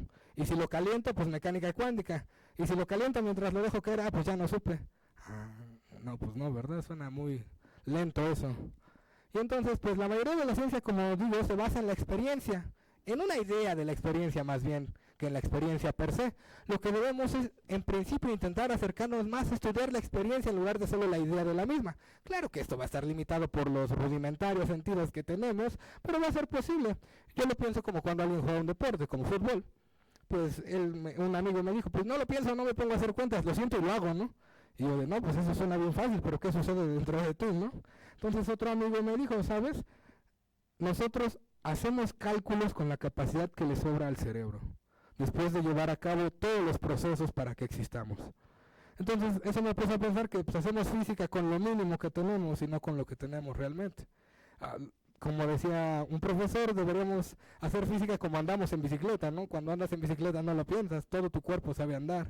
Así debemos hacer ciencia, pero pues la mayoría de los humanos estamos muy mareaditos, si le pueden decir así. Entonces la mente no tiene un acceso real a la experiencia en primera instancia, sino más bien a una interpretación que hace al acceder a la respuesta del organismo, generalmente a través del cerebro, pues ante estímulos externos, ¿no? Si hacemos un análogo a través de interpretar la experiencia como algo que es posible en parte gracias a que esa información está codificada en nosotros, como ahora que escuchan mi voz, pues su oído es el que resuena en las frecuencias que tiene mi voz, en algunas, tal vez no en todas, y lo codifica hacia su cerebro. Entonces ustedes ya conocían mi voz. No mi voz como tal y las palabras que estoy diciendo, pero pues ya conocían los sonidos fundamentales que resuenan en sus oídos. Entonces, realmente sucede todo el tiempo. La información ya la tenemos, solo que no nos hemos dado cuenta. Y todo es solo una resonancia del exterior. Entonces, lo que quisiéramos es hallar una expresión matemática para una predicción suficientemente certera de cómo evoluciona un sistema físico cualesquiera. O será más bien, como yo digo, que es necesario encontrar una expresión matemática sobre aquello que me gustaría denominar como matemática natural, ¿saben? Entonces, aquella que realiza todo lo que existe en pos de existir. Aunque pudiera ser que obviamente no tenga una representación simbólica, pues yo me esforzaría en creer que sí, porque pues la física le atina muy bien a muchas cosas, ¿no? Entonces, pues, ¿qué vamos a hacer? Bueno, pues dado que nada es absoluto, podríamos creer que solo existen proporciones. Es decir, tanto las constantes físicas como matemáticas solo son restricciones sobre cómo en proporción pueden ser o existir las cosas. Cómo en proporción las cantidades dinámicas de los sistemas físicos cambian, ¿no? Entonces, pues debemos recordar que en la mecánica cuántica se acepta la idea de que cualquier sistema físico va a tener una función de onda asociada y que contiene toda la dinámica del sistema, y además, pues si lo elevas al cuadrado puede ser interpretado como una distribución de probabilidad. Pero ¿dónde se propaga, no? Porque pues sí se mueve como onda, ¿no? Hasta uno le pone condiciones de frontera cuando la resuelve. ¿Dónde se guarda? Y nadie me responde, ¿ven? Porque así estaba yo y así estaban todos. Entonces sí tenemos que existir, que va a haber algo más para entender la función de onda, entender cómo colapsa y por qué existe. Es decir, tenemos que cambiar los paradigmas cuánticos que hemos hecho, que ya son bastante discutibles, para lograr un entendimiento más profundo. Debemos formalizar una teoría que sea capaz de dar una interpretación física a la función de onda y, más aún, hallar una manera de relacionar a la misma con la geometría del espacio-tiempo. Entonces, en pos de eso, pues yo me enuncio lo siguiente, ¿no? Pues debe existir algo, no sé qué es, yo le llamo campo M porque no se me ocurrió otro nombre, M de medida, de medición, porque ahí medimos. Entonces existe un conjunto de cosas, que yo lo denoto por campo M, que contiene toda la información de los sistemas físicos, es decir, la información de lo que observamos e información inaccesible a la experiencia. Por ende, ciertas características de este campo van a ser incapaces de manifestarse a los sentidos. Aún así, es en este campo que suceden todas las interacciones y lo hacen bajo las reglas que vienen dadas por la mecánica cuántica y la relatividad general, que no van a ser más que restricciones y descripciones de la experiencia, ¿sí? Entonces, ¿qué podemos entender? Bueno, que en este campo va a estar contenida toda la información, la incertidumbre de los sistemas físicos. Entonces, los cuales yo lo voy a representar por las entropías. No voy a usar Newton, no voy a usar ecuación de Schrödinger, no voy a usar Einstein, voy a usar solo entropías, ¿no? Entonces, el concepto de tiempo pues puede ser un poco difícil de ver, pero pues siempre la generalidad lo podemos utilizar como un grado de libertad sobre alguna variedad con la cual mi campo M va a tener una biyección, ¿sí? Entonces, no hay gran problema. Entonces vamos a convenir en representar a los fenómenos físicos por su entropía pesada. ¿Y por qué por la entropía pesada? Bueno, porque yo necesito adjudicarle la evolución a algo de esta entropía. Y exactamente yo le voy a echar la culpa a los pesos, no a las distribuciones de probabilidad. Entonces, como primera aproximación, pues ¿qué pasa si tenemos una partícula encerrada en una cajita, ¿no? En una cajita que parece como un enrejado, que va a tener pues un volumen pero discreto, es decir, va a poder estar aquí o acá, pero nunca en medio, ¿no? Entonces, pues, si calculamos entropía de Shannon, le ponemos un máximo, justamente el número de posibilidades es igual al volumen. Entonces, ¿qué nos dice esto? Pues que la partícula va a tener una restricción, donde la encerramos o cómo se puede mover. Donde la encerramos, pues el volumen es el espacio físico, y donde puede estar, pues justamente aquí ya vienen las diferencias de tiempo y de espacio, ¿no? Si nosotros lo medimos en un punto, ¿dónde va a estar después? Pues no sé, esa es la interpretación de Copenhagen, y muchos dicen que no tiene sentido preguntarse eso, pero pues yo digo que sí, porque pues debe estar en algún lado, ¿no? En particular, pues no puede estar muy lejos, ¿no? Puede estar allá o allá o allá, en cualquier dirección, y lo más rápido que se puede mover es a la velocidad de la luz. Entonces evidentemente vamos a tener en un espacio plano una esfera de área 4/3 de pi por r al cubo, donde r pues va a ser nada más y menos que c por t al cubo, ¿no? Porque pues va a ser la diferencia por la métrica plana de Minkowski. Pero pues si deformamos la métrica, pues este volumen no lo vamos a poder calcular tan simple. Entonces, si ahora las partículas son luz, pues solo vamos a ocupar el área, porque pues todas pueden viajar a la velocidad de la luz y la incertidumbre no va a ser en el volumen, sino en el área donde está. Y si pues las tenemos en un plano, pues solamente vamos a tener una línea de incertidumbre. Entonces la mecánica clásica nos ofrece una descripción de la partícula libre de tal forma que, conociendo sus valores iniciales y alguna característica dinámica, pues vamos a poder a través de la segunda ley de Newton pues resolver la ecuación diferencial que nos diga siempre dónde hay que medir. Entonces siempre nos va a dar que la entropía vale 0, pero pues la E a la 0 vale 1 y el volumen sí es 0, entonces pues es una partícula puntual, ¿no? Entonces, ¿qué pasa ahí? Ah, bueno, pues aquí yo le meto a mano una delta de Dirac para quitarme esas divergencias, ¿no? Entonces, esta igualdad es la que yo siempre propongo que se cumpla, ¿no? ¿Por qué? ¿Y por qué? Porque podemos hablar formalmente de la información que tenemos antes de medir. Medimos a la partícula y de repente, tiempo después, va a volver a adquirir otra distribución de probabilidad. Entonces, pues simplemente este volumen que medimos aquí o aquí va a estar condicionado por las restricciones que le hemos puesto, tanto en cómo se puede mover y dónde puede estar. ¿Sí? Entonces, pues simplemente en el principio, pues estamos encerrados en una cajita.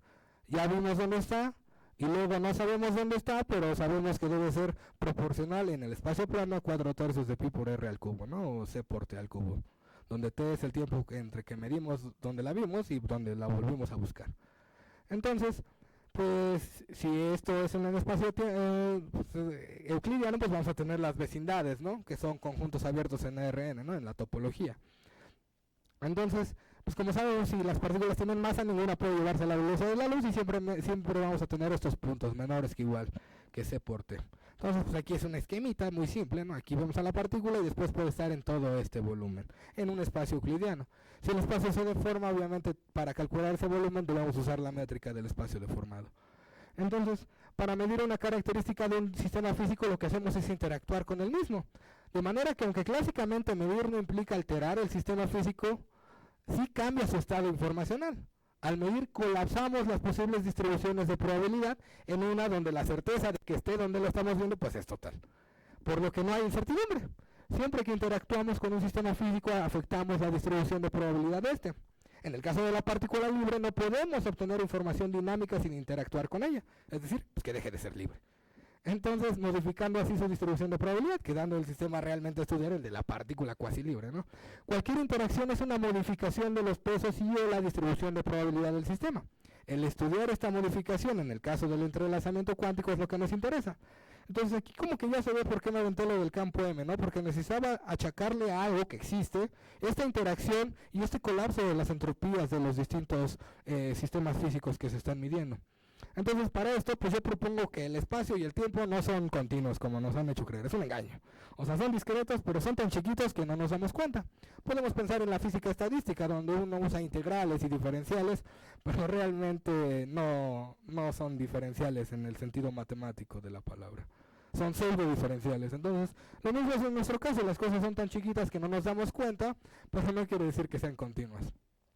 Entonces el análogo más inmediato pues es el de un videojuego, ¿no? A mí me gustan los videojuegos y dije, bueno, pues si una película, una canción, ¿no? Son secuencias de ceros y unos, pero pues parece tan real, ¿no? Se oye tan real. Entonces, ¿quién dice que no existe un mecanismo análogo en la realidad para que todo se vea y se oiga como está? Entonces, en la pantalla, ¿qué vemos? Cuadraditos muy pequeños que se prenden y se apagan, pero se ve tan real, ¿no? Entonces resulta que los fenómenos físicos son codificables muy eficazmente en bits. Entonces, pues ¿qué digo? Pues debe existir algo análogo. No digo que vivamos en una simulación como en Matrix, sino que debe existir algo que permee el universo previo a la experiencia y que es lo que sustente todo lo que existe. Entonces, esto yo se lo achaco al campo M, que una gran parte de él vendría siendo lo análogo a una computadora con su propio lenguaje, que a mi parecer, pues es el que usa toda la naturaleza para existir. Es el que usa nuestro cerebro para computar la experiencia y mantener la forma mía casi inalterada, casi porque pues me voy a morir como todos aquí, ¿no? Entonces, la matemática natural sería lo más cercano a la utilización de este lenguaje. La codificación más análoga de este lenguaje pues va a ser la teoría cuántica. ¿Por qué? Pues porque se logra la formulación de algo que no es físico, matemática, de algo que no le podemos achacar a algo físico, pero que tiene toda la información física, ¿no? Entonces ahí suena un poco contraproducente si no lo vemos desde esta perspectiva, ¿no? Entonces, la incertidumbre va a ser lo más natural, contrario a la total certeza que hoy en día abunda en muchas áreas, y los experimentales no me van a dejar mentir, ¿no? Cuando se han aventado una cifra exacta, ¿no? Jamás, y jamás lo harán. Entonces necesitamos una teoría que agarre necesariamente la incertidumbre como un pilar fundamental, porque pues ningún experimental me va a dar una cifra exacta jamás. Bueno, profesional, ¿no? Entonces, retomando la idea de un videojuego, pues ¿qué pasaría si un personaje, digamos, a mí me gusta el Gears of War, no sé si lo conocen, pues el protagonista es Marcus Phoenix, y ahí va con su pistola, ¿no? Y yo luego lo dejaba paradito a ver qué hacía, y como que se ponía a ver qué había, y ya luego se sacudía y caminaba. Entonces dije, bueno, ¿y qué tal si se pusiera así a experimentar? De, oye, ¿por qué eso? ¿No podría llegar a las leyes del electromagnetismo mías? ¿Podría llegar a darse cuenta que solo son ceros y unos su mundo y su realidad? Pues no, ¿verdad? Porque pues él no está programado para eso. Entonces, pues yo creo que es algo análogo a lo que nos pasa a nosotros. No nos hemos dado cuenta, pero así es el mundo. Y pues me baso en esta canción de cantautor cubano Silvio Rodríguez que dice: ¿a dónde va lo común, lo de todos los días? El descalzarse en la puerta, la mano amiga. ¿A dónde va la sorpresa casi cotidiana del atardecer? ¿A dónde va el mantel de la mesa, el café de ayer? ¿A dónde van los pequeños, terribles encantos que tiene el hogar? ¿Acaso nunca vuelven a hacer algo? ¿Acaso se van? Y si es así, pues ¿a dónde van? ¿A dónde van? Y pues como nadie me responde, ahí ya, yo no abrí eso, Ya se cerró. Entonces, pues yo me quedo con esa canción de pues ¿a dónde van las cosas, no? Porque pues yo se me pregunto, ¿a dónde se fue el ayer, no? Pues yo creo que no se fue porque sería un gasto muy innecesario de energía. No sé si saben, en los discos duros, cuando tú borras algo no se elimina de la existencia, solo se escribe de tal manera que tu disco ya no lo lea. Entonces, pues es lo que pasa. Nosotros somos los que ya no tenemos acceso a la experiencia, pero todo sigue existiendo. Entonces aquí viene mi segundo postulado y es el más fuerte de mi tesis, que posee en este campo M siempre, es decir, a cada instante va a existir una constante que va a ser cierta esta igualdad. Y esta igualdad, ¿por qué? Porque pues sí va a ser la información de los sistemas físicos y B va a ser el volumen informacional. Y van a depender de la geometría del espacio-tiempo, de las interacciones físicas en el mismo y de las variables ocultas no locales, que es lo que yo le adjudico al colapso de las partículas de spin 1 medio, ¿no? Entonces, como primera aproximación, pues vamos a ver si es cierto, ¿no? En la ecuación de Schrödinger, como les decía, en la partícula libre tienes estados estacionarios no normalizables, al menos que tú le pongas una condición. Entonces aquí se le pone, yo usé la normalización de Born, que es básicamente suponer que el espacio es como cajitas pegadas una tras otra, donde la función de onda se comporta de la misma manera. Entonces, pues con esta normalización podemos ver inmediatamente que la densidad de la probabilidad va como la arista del cubo de normalización. Si es en 3 dimensiones, pues va a ser como el volumen, ¿no? Entonces, pues sí parece más o menos tener sensatez lo que digo, ¿no? Entonces, ¿por qué iba a ser necesario este factor? Bueno, pues este es el acto de colapsar, de cambiar súbitamente las distribuciones de probabilidad a una donde sepamos las cosas. En el caso de la partícula libre, pues a una donde sepamos dónde está, ¿no? Entonces, ahora ya podemos entender el colapso de la función de onda. No es más que colapsar las distribuciones de probabilidad y por eso tiene que escoger una de todas sus posibilidades al mostrarse, porque si no, no podríamos colapsar esta información. No podríamos saber nada, no podríamos llevarla a cero. Entonces, claro que obviamente este volumen va a estar conectado con la energía, la geometría del espacio y las variables ocultas. Cuando una característica obviamente es más pesada que la otra, pues va a ser la que domine la evolución de la información, ¿no? Entonces, vamos a volver al caso de las partículas de spin 1 medio, donde pues justamente tenemos 2 entropías, una para cada una, ¿no? Entonces vamos a hacer un experimento mental, porque pues yo no soy experimental de allá, sino de aquí, ¿no? Entonces, en mi experimento mental, pues vamos a hacer este esquema donde aquí en cuanto decae una partícula de momento angular 0, un fotón recorre una distancia kf, donde k es menor que la velocidad de la luz y f es la distancia que recorre la luz en un segundo, y va a asegurarnos que ha decaído una partícula. En principio no sabemos a dónde van a ir estas partículas, pero si hacemos un montaje repitiendo esto en todas las direcciones posibles, le vamos a atinar, ¿no? Entonces, en principio vamos a tener incertidumbre por dónde están las partículas y por cuál componente de spin tiene. Entonces, pues aquí me avientan un rayito y en cuanto me llega yo empiezo a aventar fotones para allá y para allá. Para que aquí yo tenga los detectores de Stern-Gerlach, que son los que miden las componentes de spin, y pues siempre voy a poder construirlo de manera que yo asegure que no va a haber comunicación de ningún tipo entre las partículas hasta que las mido. ¿Y esto por qué lo hice? Bueno, porque por ahí yo fui a una conferencia un día y un señor decía: no, es que ese experimento está incompleto porque aún no se han comunicado los resultados los dos experimentadores. Y yo, pues no es necesario, porque si avientas los fotones aquí, los dejas codificados, pues ya está ahí la información. Entonces no hay error en ese experimento, ¿ves?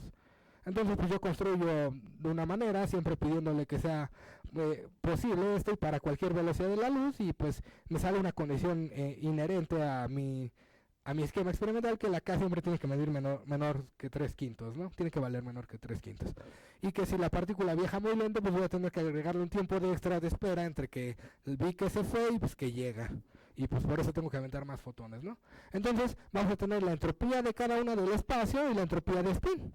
Entonces pues obviamente las entropías es la suma de las entropías, ¿no? Porque pues una no va con la otra. Entonces pues tenemos estas exponenciales. Y pues tenemos este ciclo de información, ¿no? Donde primero encriptamos dónde está y luego ya qué componente de spin tiene, pues ya es nula, y luego se va quién sabe a dónde a hacer quién sabe qué, ¿no? Entonces, lo que nos interesa es esta correlación. Entonces, como les dije, pues inspirado por la teoría de propagadores de la mecánica cuántica, puse estas ecuaciones como productos de vectores y me aviento una definición, que es la definición de esta matriz, a la que yo llamo matriz informacional, que va a ser la que evolucione, ¿no? Porque las probabilidades ahí están. Entonces tengo que adjudicar la evolución a algo que se involucre, pero que no del todo. Entonces, el estudiar cómo evoluciona esta matriz y por qué es lo que nos interesa para un caso general de un sistema de n componentes, ¿no? Que van a tener distintas configuraciones. En el caso de las partículas de spin 1 medio, pues la mecánica cuántica nos dice que podría ser esto si no estuvieran conectados la información de spin, pero la información real es solo la de una, como yo les decía más atrás en la entropía de Shannon para el experimento producto entrelazado. Entonces, si la entropía es mucho menor que la entropía de los dos experimentos, debe haber algo que colapse, pero si no hay algo físico, pues entonces no sé qué sea, pero pues yo se lo achaco a que nosotros no experimentamos toda la realidad como es. Entonces, ¿qué quiere decir? Bueno, que el experimento simultáneo de medir las componentes de spin en la misma dirección, pues vamos a tener menor incertidumbre que la que esperaríamos si no estuvieran correlacionados, y pues si no hay una posible comunicación que altere los estados de esas partículas, esta interacción no puede ser adjudicada a ningún ente físico, pero sí la vamos a poder estudiar vía la evolución de esta matriz informacional. Para ello pues me aventé estas definiciones, ¿no? Lo que me aventé en estas definiciones 1, 2 y 3 es una extensión del producto punto usual, ¿no? Lo que yo llamo la suma de elementos de una matriz, ¿no? Pues tenemos una matriz real con entradas reales y la suma pues es la suma de las componentes, ¿no? Ahora sumo el y-ésimo renglón y la j-ésima columna, ¿no? Y la primera observación pues es simple, ¿no? La suma de los elementos de una matriz es la suma de sus columnas o la suma de sus renglones. La segunda es que la suma de dos matrices pues es la suma de las sumas, y que la suma de un producto es la suma de los productos de los renglones por las matrices, ¿no? Perdón, de los renglones por las columnas. Esta pues se reduce al producto punto usual cuando las matrices son vectores, ¿no? Entonces vamos a considerar que nos interesa extraer una componente específica de una matriz. Lo que podemos hacer es definir un operador, es decir, otra matriz, digamos que IJ, que al aplicarse, multiplicarla por la matriz, nos devuelve una matriz cuyo único componente es la entrada IJ. Entonces, usando esta definición, pues yo veo que tiene que cumplir esto, tiene que cumplir esto, tiene que cumplir esto y esto. Entonces, si queremos que esta igualdad sea cierta, solo va a ser realizable si la KIJRS es de esta manera. Entonces, donde estas deltas IJ es una extensión de la delta de Kronecker, es una aplicación no conmutativa que va a cumplir esto, ¿no? Que va a tomar un elemento de la matriz y nos lo va a devolver. Mi hermano, que es ingeniero en sistemas, él me dijo, pues eso solo es un buscador. Y yo, pues sí, porque me pude haber definido otra matriz más complicada, que usted tuviera un sistema de ecuaciones y todo, pero pues es el principio de la navaja de Occam, ¿no? Lo más simple. Entonces, pues, con esta matriz, pues va a inmediatamente sugerir pues, una naturaleza tensorial, porque queremos sacar de todas las entradas a una matriz. Entonces vamos a tener muchas componentes que van a estar dadas por estas deltas, y esta delta que va a ser una aplicación no conmutativa, ¿no? Y pues parece que es un tensor, ¿no? Entonces, en este experimento producto de m experimentos, pues cada experimento va a tener su correspondiente distribución de probabilidad. Entonces vamos a poder construir las entropías pesadas, y con eso vamos a poder construir estas dos matrices, a las que yo llamo la matriz de información y la matriz de probabilidad. Pues sí, donde cada P y J pues es la ésima probabilidad del j-ésimo experimento, ¿no? Obviamente, creo que no lo mostré. Bueno, más adelante lo muestro. La traza del producto de estas matrices pues va a ser la información total, ¿no? Cuando los experimentos no están relacionados. Entonces, como definición 5, vamos a definir un operador que al aplicársela a esta matriz nos devuelva otra matriz con los pensos modificados y agregados por alguna interacción cuantificada o cualificada, modificando así las distribuciones de probabilidad y por lo tanto lo que nosotros vemos. Si se dan cuenta, lo que hizo básicamente es estudiar ahora el hardware de lo que yo postulo es una computadora, no estudiar el software. El software es lo que se nos muestra en la matriz de probabilidad y el hardware es lo que cambia esas matrices de probabilidad. Entonces, pues simplemente nos va a tener estas nuevas componentes, que va a ser la suma que definí y las entradas del tensor que definí, ¿no? Entonces, pues vamos a llamarle a este tensor, pues el tensor de evolución, porque le voy a adjudicar aquí una función que va a ser las que reemplace las nuevas distribuciones de probabilidad. ¿Y cómo lo va a hacer? Bueno, pues en principio, si nosotros tenemos que nos la manda una matriz del mismo tamaño, pues vamos a tener solo esas componentes, pero en general pues nos los vamos a mandar a una matriz de mayor tamaño o de menor tamaño, dependiendo de lo que hagamos en el experimento. Entonces nos la va a mapear. Lo que va a suceder es que experimentos que antes no tenían relevancia ahora la adquieran, o que ciertos sucesos de algunos eventos que antes eran imposibles ahora se tornan probables. Es decir, las matrices W y P no son más que parte de una matriz más grande, que es la que yo le achaco la evolución del cosmos. En esta matriz, cuando nosotros hacemos cualquier experimento, pues por convención lo demás lo hacemos cero y solo nos quedamos con un cachito. Pero pues si quieres estudiar el cosmos con su vastedad de cosas, tienes que tomar cada elemento para no errar tanto en lo que calculas. Entonces, estas matrices son más grandes de las que en realidad pensamos. Entonces, ¿cómo actúa pues este tensor, no? Pues va a depender del experimento. En el caso más simple, pues no hace nada, ¿no? Y si no hace nada, ¿qué quiere decir? Pues que nos devuelva la misma matriz. Y si nos tiene que devolver la misma, no hay más que respecto de cualquier grado de libertad, pues la derivada de la función de evolución pues va a ser 1. Porque pues nos tiene que devolver lo mismo, ¿sí? O sea, va a ser 0, y con la condición de que tiene que ser la misma matriz, pues ya encontramos que valen 1, ¿no? Entonces, pues eso nos lleva a concluir el primer teorema, que en un sistema de experimentos que no interactúan entre ellos ni con ningún observador, la entropía siempre va a crecer, ¿sí? Muy simple. Entonces la siguiente evolución pues ya es medir el sistema, ¿no? Ahora que lo mides, lo que haces es encontrar una configuración de eventos, digamos S10, S20 hasta SM0. Y entonces lo que van a hacer los pozos va a ser modificar la distribución de probabilidad de tal manera que cada pozo asociado deberá ahora tener una probabilidad diferente, donde la probabilidad va a ser pues 1, de llegar al sistema donde lo estamos viendo, ¿no? Con lo cual todos los demás pozos pues van a tener que modificarse a una nueva distribución de probabilidad. Entonces básicamente lo que digo es que definirlo para cada experimento AJ, la información elemental que va a ser todo lo que va dentro de la suma, vamos a poder despejar a los pesos y vamos a hacer la información entre las probabilidades. Entonces lo que va a hacer simplemente esta función es tomar los pesos, actuar sobre lo que está arriba y dejar la misma probabilidad, para que al momento de multiplicarla por la matriz de probabilidad, pues solo nos devuelva la información elemental de cada evento. Entonces, pues ahora ya tenemos la respuesta de lo que sucede, al menos a un nivel grosso, en el entrelazamiento cuántico. ¿Por qué? Porque pues a través de estudiar estas funciones, en el caso de dos partículas de espino en medio, pues van a ser una y la otra la que colapsen sobre la otra, modificando las distribuciones de probabilidad, aunque pues no se lo podamos achacar a ningún ente físico, ¿sí? Entonces, antes de continuar, pues creo que es necesario hacer un paréntesis computacional, porque pues la computación atraviesa una era de avances sin precedentes, ¿no? Y pues, ¿cómo funciona una computadora? Pues a base de polarizar placas, leer esta polarización y ejecutar procesos con base en compuertas lógicas de manera reiterada o no, según sea el caso. Entonces, según el requerimiento. Para esto, pues la computadora que necesita, pues una tarjeta madre, ¿no? Ya sabemos todo lo que es una tarjeta madre, es una placa grabada donde pues se añaden todos los aditamentos necesarios, ¿no?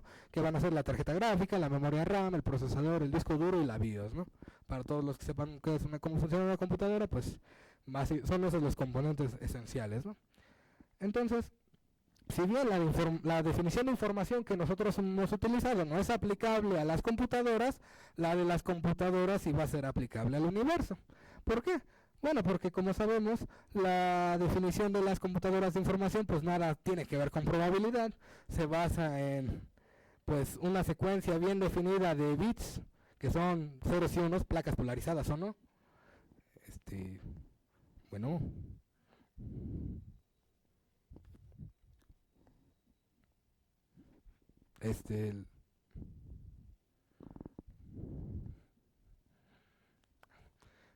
Entonces la información de una computadora pues va a ser una grabación concreta, no va a ser nada de probabilidad, nada estadístico. Entonces, pues unos señores que ya fueron, hace 50 años más de 50 años dieron una definición para la información de una computadora, pues va a ser igual al tamaño del mensaje más corto que pueda describir con precisión este objeto, ¿no?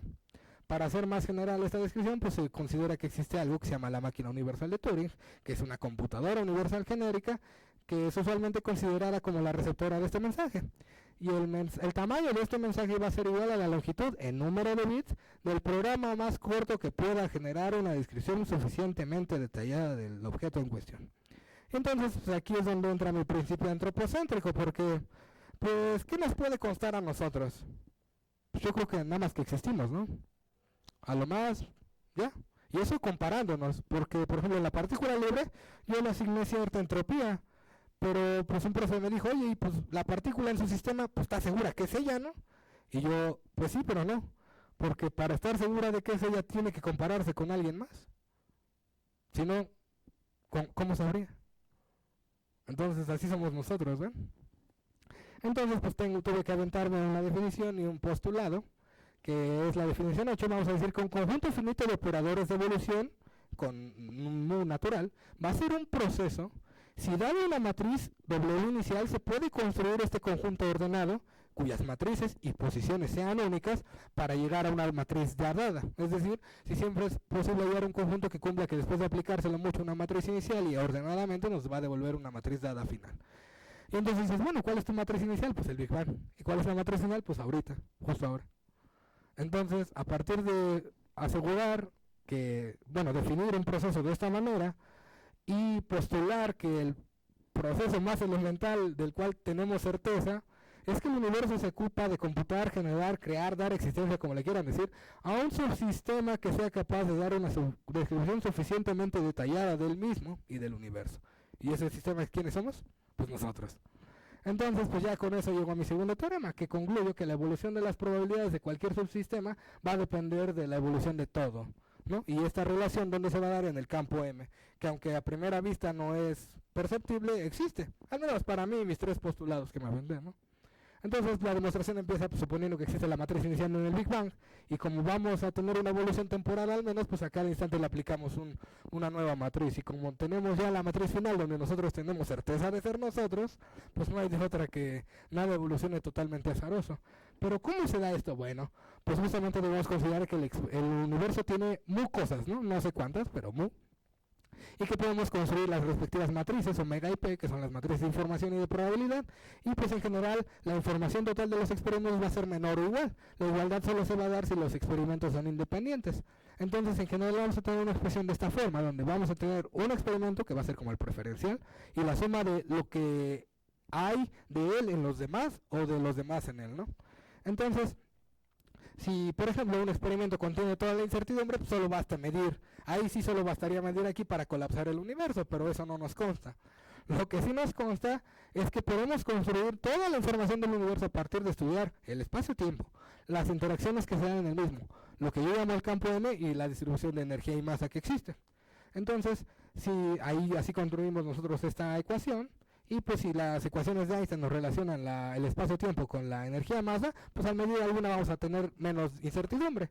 Y ahora si lográsemos clasificar todas las interacciones dentro del cosmos y las medimos, pues vamos a tener aún menos incertidumbre. Pero pues siempre va a estar la incertidumbre natural del campo M, ¿no? Que es ahí a la que yo nuevamente le achaco, porque no tengo otra cosa, la evolución ordenada de las distribuciones de probabilidad del cosmos. Entonces, pues podría parecer que esta entropía no es física, pero en realidad sí. ¿Por qué? Porque pues si consideramos que podemos expandir a primer orden y cortar, pues ya tenemos aquí la entropía como tal, proporcional a esto, y pues si, como vimos atrás, debe ser proporcional a la energía de alguna manera. Si la energía es mucho más grande que los otros factores, pues vamos a tener que si la energía se conserva, podemos pensar algo mismo de la información. Entonces, si la información se conserva, en el principio debe tener algún valor, yo le llamé logaritmo de Aleph. Entonces, si tienes en el principio y el tiempo avanza y efectivamente las distribuciones de probabilidad del cosmos cambian, debe haber mecanismos inherentes en el mismo que mantengan esta igualdad primordial. Es decir, si existen subsistemas del universo que decrecen la entropía informacional, como las estrellas y la vida, podemos pensar que a nivel cosmológico la expansión del universo va a ser un proceso de aumento en la entropía informacional inherente al cosmos. Por otro lado, la segunda ley de la termodinámica también va a ser un mecanismo inherente en pos de equilibrar esta igualdad primordial. Si efectivamente esta entropía va a ser una entropía semitermodinámica, la podemos escribir de esta manera, en general. Y pues B va a ser el volumen informacional del universo. Y esta va a ser la forma más general de escribir la información del cosmos. Entonces, esta fórmula que pues se reduce a la segunda ley de la termodinámica cogiendo lambda apropiadamente, se reduce al principio holográfico escogiendo lambda apropiadamente, y espero que me logre dar una teoría cuántica de la gravedad si le pongo esa lambda bien, ¿no? Pero pues es lo que yo hice. Entonces, pues a partir de ella podemos concluir, ¿no? Y pues lo que concluye es que efectivamente, sin contravenir a ningún principio físico bien establecido, he podido desarrollar un formalismo donde concluyo que todo está conectado, aunque no lo parezca. También que pues la teoría de la información sí es muy importante para lo que hice y que parece ser un campo prominente de investigación. Y tercera, que no debe quedar duda alguna que, dado que la realidad perceptible es decodificada muy bien en bits, debe ya ser un mecanismo análogo en el universo para la existencia de nosotros y el entorno. Como cuarta, pues que la cosmología siempre nos conduce a aparentes faltas de explicaciones, pero pues en mi formalismo hemos podido engrandecer esa teoría. Y quinta, que si la Tierra da vida, está viva. Si el universo permite la vida, está vivo. Entonces yo creo que debemos replantearnos nuestro lugar en el cosmos, así como el de la ciencia y la tecnología, viéndonos más como partícipes de la dinámica cósmica que como ajenos de esta danza universal de entes que son y forman el universo. Y sexta, que obviamente es necesario un replanteamiento de los paradigmas científicos y la visión de la realidad, que si bien en principio fue necesaria una visión newtoniana, hoy en día la mayoría de la población tiene esa visión, pues no es suficiente para entender la realidad a un nivel más profundo. Hacen falta algunos conceptos y axiomas contraintuitivos para llevar a cabo tal tarea. ¿Y por qué? Porque la ciencia justamente nos enseña que en términos coloquiales la realidad es más extraña que la ficción.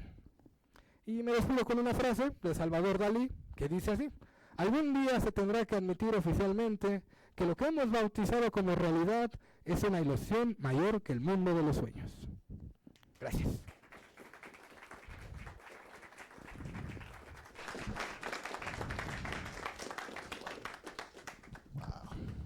¿Tú también? No. Buenas tardes, Paulo, gracias por la charla, muy interesante. Se ve que sí hubo mucho formalismo detrás de todo, pues un trabajo muy arduo. Y mi pregunta va con respecto al campo M.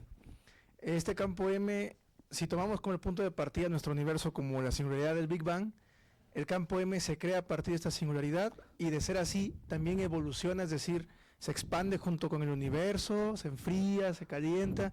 ¿Cómo funciona la información de este campo con respecto a cómo el universo se ha ido expandiendo desde la singularidad inicial?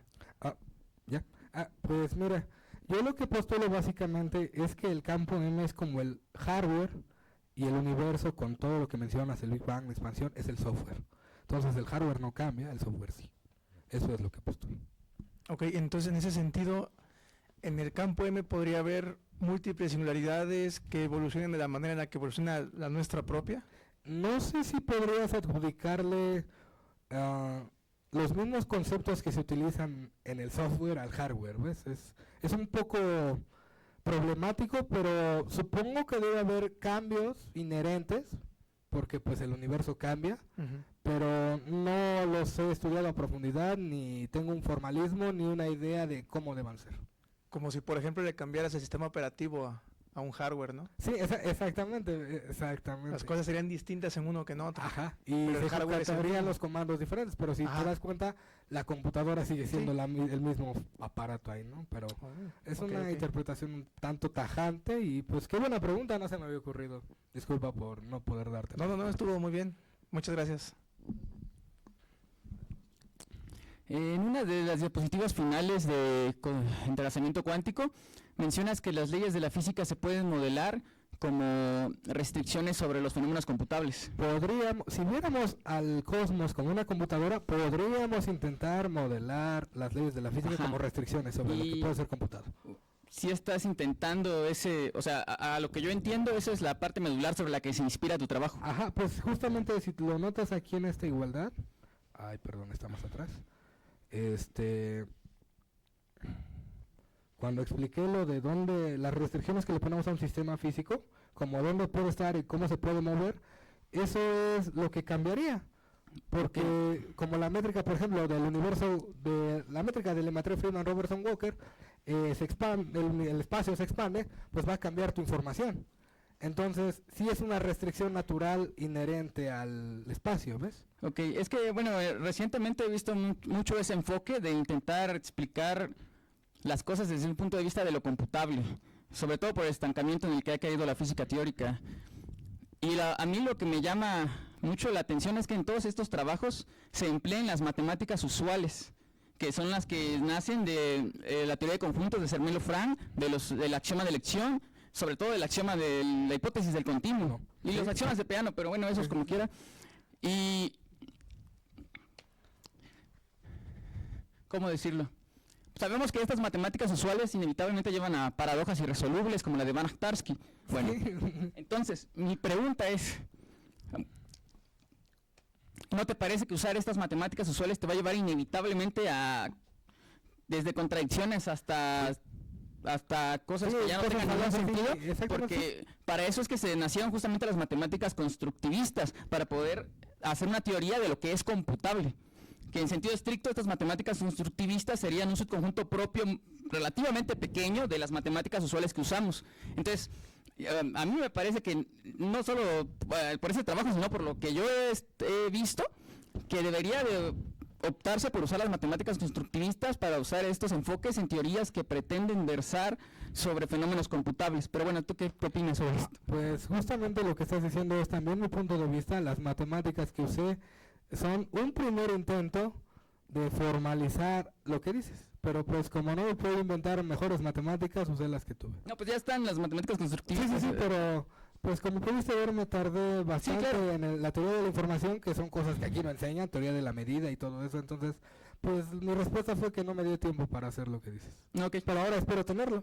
yo también espero. Gracias. Gracias.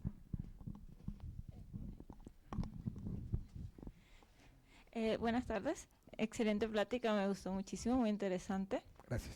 Tengo una duda que, bueno, me corregirá si digo algo erróneo, pero puedo entender que a partir de este campo M, cuando se modifican las densidades de probabilidad y los pesos, entonces tenemos los observables que vemos en la naturaleza. Entonces mi pregunta va sobre esos pesos y esas densidades de probabilidad. ¿Tienen algunas restricciones?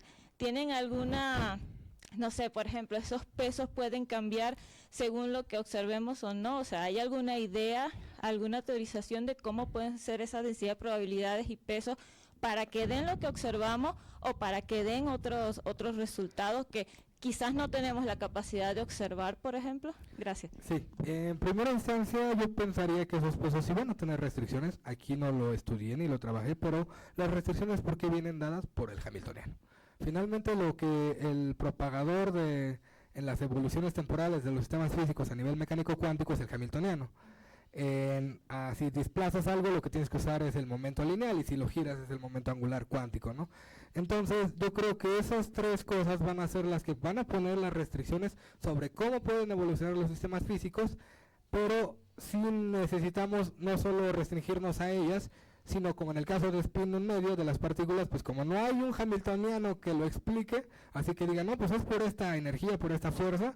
Lo que yo en principio intentaría sería modelar un Hamiltoniano que le pegue a los demás Hamiltonianos que ya están, pero que abarque más cosas, que pues un primer intento ya es la ecuación de Dirac, que sí abarca los espinores y todo eso, y pues es justamente lo que quiero, meter toda la teoría que aquí no metí, porque no metí como bien electromagnetismo, ni termodinámica seria, ni teoría cuántica de campos. Es todo lo que yo quiero agarrar para ponerle las restricciones a cómo evolucionan los sistemas físicos. Gracias. Gracias. Gracias. Mira, me pareció muy interesante una expresión que tenías, en donde mencionaste que la lambda te puede reducir una expresión que tienes, encontrando esa lambda, sí, encontrar la entropía y demás cosas. Sí, el principio holográfico. Ajá, y todo eso. Justamente esa es mi pregunta. ¿Tu tesis abarca esa lambda? No. ¿Alguna? ¿Cuál es? Pero espérame. Ya sé que es complicado, me imagino que es complicado. ¿Tienes alguna idea de más o menos cómo, qué sería? ¿Sería una matriz? ¿Sería una constante? En principio me da mucha curiosidad. Sí, a mí también. En principio yo la modulé como una constante porque si sabes de la entropía de Shannon, pues el logaritmo del número de probabilidades va a ser un máximo para cualquier distribución. Entonces, si ese es un máximo, pues simplemente debe haber una constante por matemáticas. Si algo es más grande que otro, debe haber una constante que haga cierta la igualdad. Yo la modelé como una constante en primera instancia, pero ahora que lo dices, pues sí tiene sentido que no sea una constante, no si sea una matriz u otra cosa, a la cual, pues si esto recae tanto a las leyes de la termodinámica, a la entropía de la física estadística, al principio holográfico, pues sí debe ser algo muy interesante. Apenas me hicieron esa pregunta y yo lo único que pude responder es, pues no sé qué sea. Pero pues investigarla es lo que quiero. Ok. Gracias. ¿Qué tal? Muchas gracias, Pablo. Gracias. Una pregunta. Así a grosso modo lo que trato de entender es que en auras de tratar de entender o explicar lo que es el entrelazamiento cuántico cosmológico, precisamente tu campo M está definido en todo punto del espacio y tiempo, ¿no? Entonces lo que tratas es regiones disconexas de este campo, los tratas de entrelazar o de correlacionar mediante la teoría de la información, más particularmente mediante la entropía. Las entropías, ¿no? Exactamente. En este caso, ¿existe una entropía mejor que otra? Porque veo que sí es la de Shannon, ¿no? Entonces, ¿serían equivalentes? ¿Habría una mejor que otra? O dependiendo del sistema que quieras analizar. Y con base en eso, ¿qué otras propiedades medibles o no? Debe tener este campo M, más allá de, por ejemplo, que debe ser, puede tener, cumplir propiedades de no localidad, precisamente para lo que tratas de explicar, ¿no? Pues la primera propiedad interesante es que debería tener características que sí vemos y características que no vemos, ¿no? ¿Cómo podríamos comprobar las segundas? Pues con experimentos que rebasen los sentidos, como el entrelazamiento cuántico, ¿no? Que claro, eso podría adjudicársele a otras cosas, como en los intentos que hubo de la teoría de variables locales ocultas, ¿no? pero pues ya sabemos que eso no es cierto. Entonces lo único que queda es formalizar teorías de variables ocultas no locales. Pero pues no sabría decirte si puede haber una entropía mejor para estudiar respecto al mismo campo que estoy postulando, porque, por ejemplo, la entropía de von Neumann, lo que mencionaba antes, es una cuantización de la entropía de la física estadística, la que te dice que es igual a K logaritmo del número de estados de configuración en el espacio-fase, ¿no? Entonces, esa entropía, pues yo creo que parece aún más certera. Hay un artículo de von Neumann donde la deduce, pero su deducción es un tanto simplista. Entonces, por eso no la quise utilizar. Tal vez sí podría ser mejor para tratar fenómenos cuánticos, porque ahí está involucrada directamente la matriz de densidad. Entonces, sí creo que lo que sigue, para mí al menos, es ahora estudiar esa entropía de von Neumann, meterle integrales, meter lo que es la entropía de Boltzmann, porque es la que me va a dar el poder de aquí sacar las integrales de un promedio pesado de las distribuciones de probabilidad que nos va a dar la cuántica y poder relacionarlas con la geometría del espacio-tiempo. Entonces yo creo que sí, como dices, la de Shannon pues es una primera aproximación buena, pero sí se debe utilizar como conceptos cuánticos si uno quiere meter cuántica formalmente en esto, que sería la entropía de von Neumann. Muchas gracias. Gracias a ti.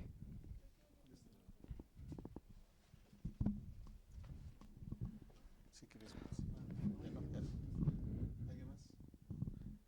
Bueno, pues Pablo, te agradecemos muchísimo tu participación, gracias por sus preguntas y le agradecemos nuevamente a Pablo. Gracias a todos.